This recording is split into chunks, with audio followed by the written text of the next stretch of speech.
This is a review of the 5 theorems we've talked about so far for triangle congruence. Theorems is another word for, or used regularly with postulates, and that means rules. Rules that we can use that have been established enough to be used as valid evidence. I would have you focus on the words included and non-included as parts of the definition. Remember that included is between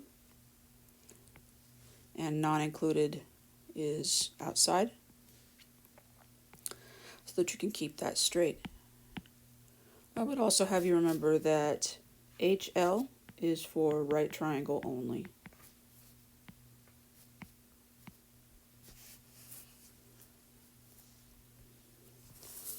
So those are the 5 that are drawn here. These are the 5 that we've talked about in the last sets of notes. I would like you to remember that the following are specific to right triangles only.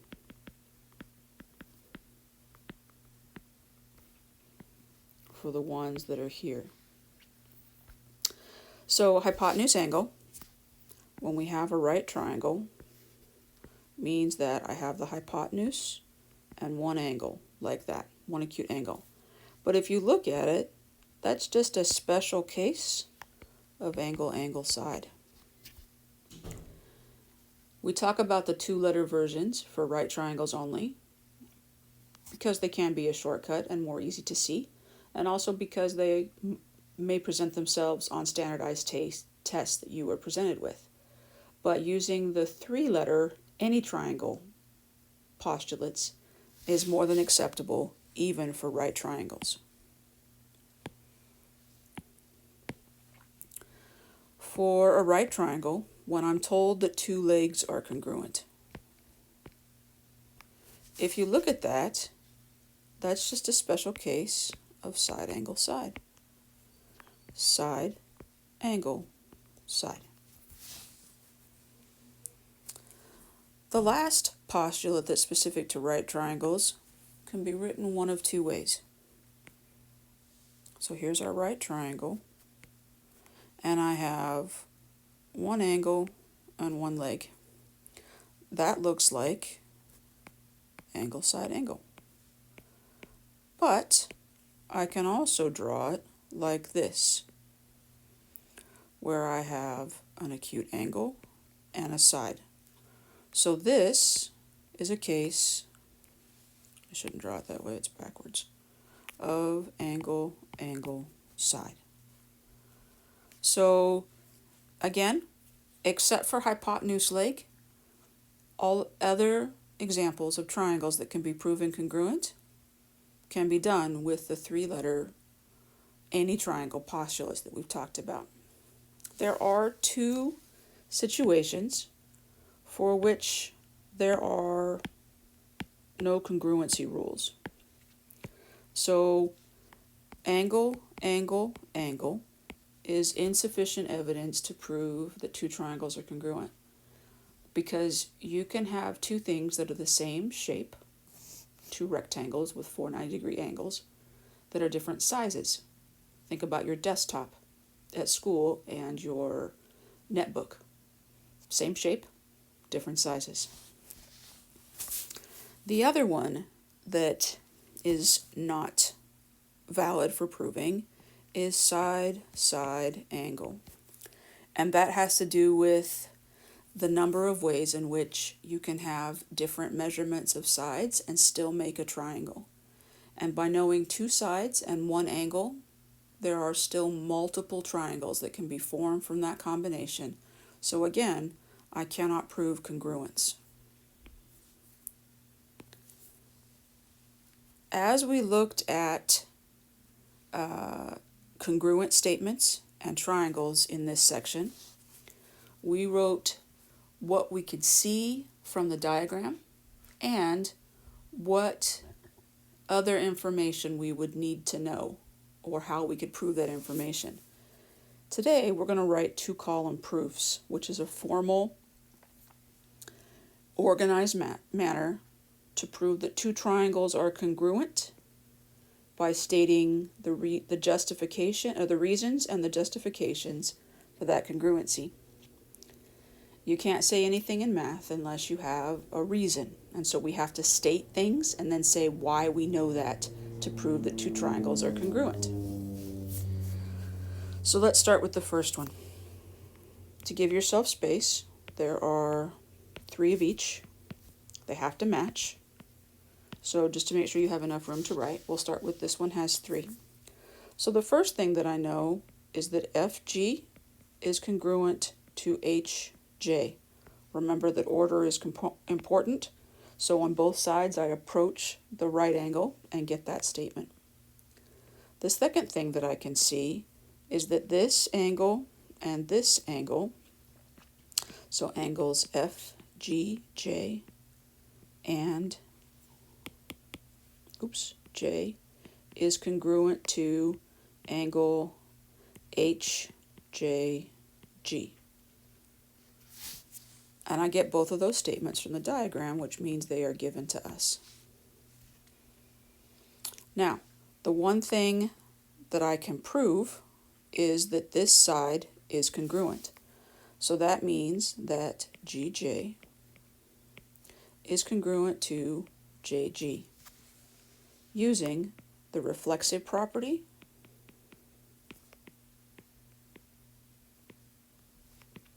of congruence.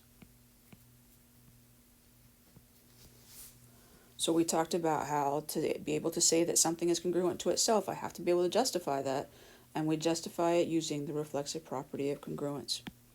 Now I have a side and an angle and a side. So now I can say that triangle FGJ is congruent to triangle HJG using side angle side congruence. It's no accident that the same angles that I identified as being congruent are the order of letters for my triangles. It makes it easy. I know that those letters match, and so why would I use a different set when I already have one that I know works? For the second example, again, we have 3 statements, and so I want to start by making sure I have space to put all 3. And then we state what we know. Again, remembering how important order is, I can say that BA is congruent to BD.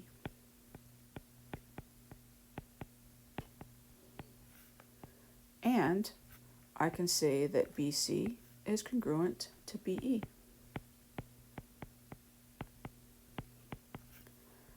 And that's given in the diagram.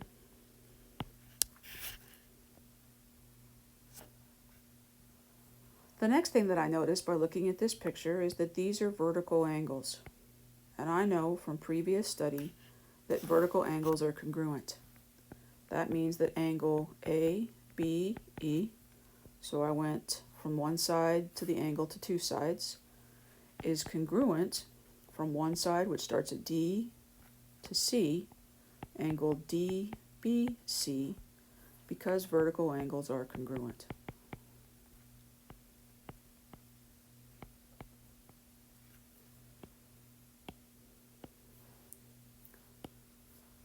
So now I have a side and an angle and a side. So I can say that triangle ABE is congruent to triangle DBC because of side angle side congruence.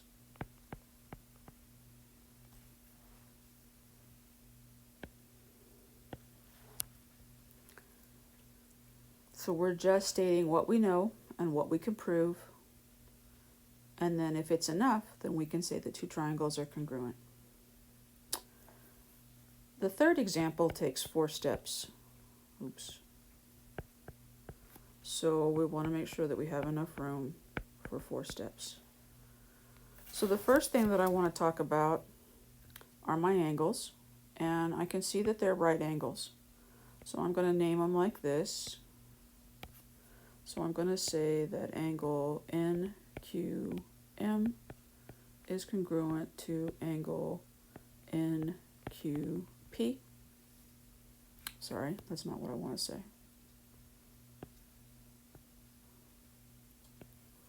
NQM and angle NQP are right angles. I want to identify that because I might need it, and I have to be specific in identifying it. The next thing that I want to identify is that MN is congruent to NP. And both of those statements come from the diagram, which means they're both given. The reason that that is in two statements and the other two was in one, you'll notice that both of these had ands, has solely to do with space. I didn't want to cram all of this up in this little bitty space. So you can see that having one given or two givens, as long as you give a statement, doesn't matter. The other thing that I can see from my diagram is that this shape, this side, is the same. That means that NQ is congruent to NQ, and to verify that one side is the same as another, or itself, I can say the reflexive property.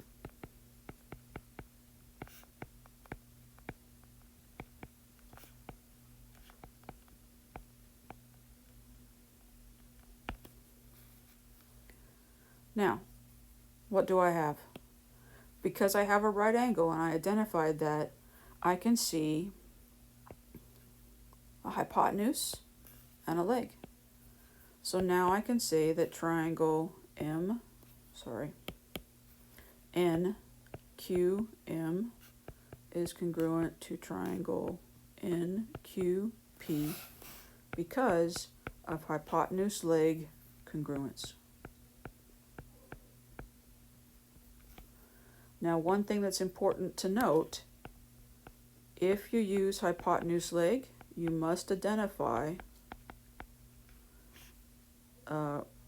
right angles to use this.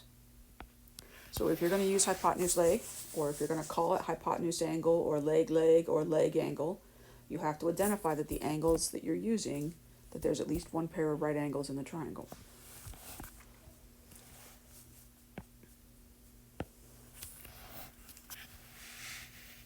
Number 4 also has 4 steps.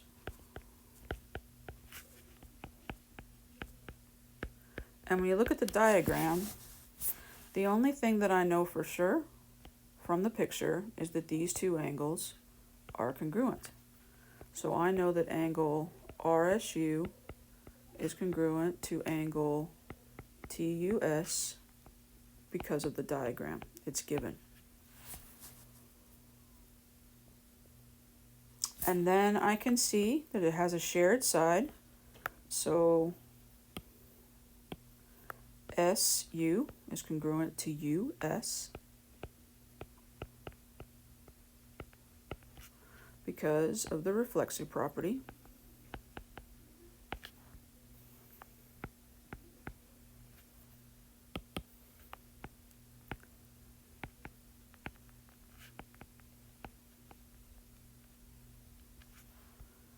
But that still only gives me an angle and a side. So then I take note of these symbols, which indicate that those lines are parallel. That means that if I extend this out,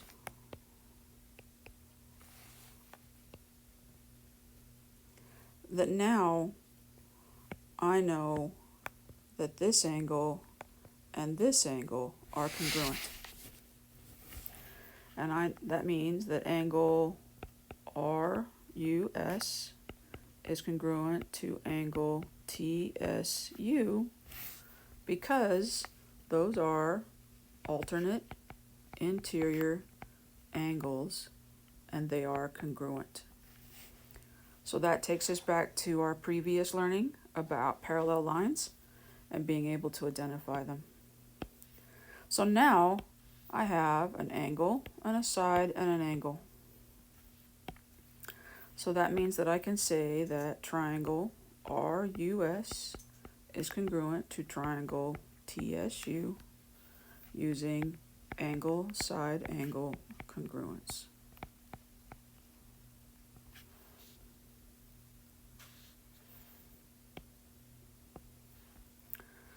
So now we look at the last example. This one has 3 steps. So the first one is to state what we're given. I can see from my diagram that WV is congruent to ZY. And I can see that angle W is congruent to angle Y. So that's given to me in the diagram. The next thing that I notice is that these are vertical angles. And I know that vertical angles are congruent. That means that I can say angle VXW is congruent to angle ZXY because vertical angles are congruent. So that gives me angle, angle, side. So I can say that triangle VXW is congruent to triangle ZXY using angle, angle, side congruence. So here we have a summary of the 5 main postulates for triangle congruence, as well as examples of simple 2-column proofs using those theorems to prove triangles congruent.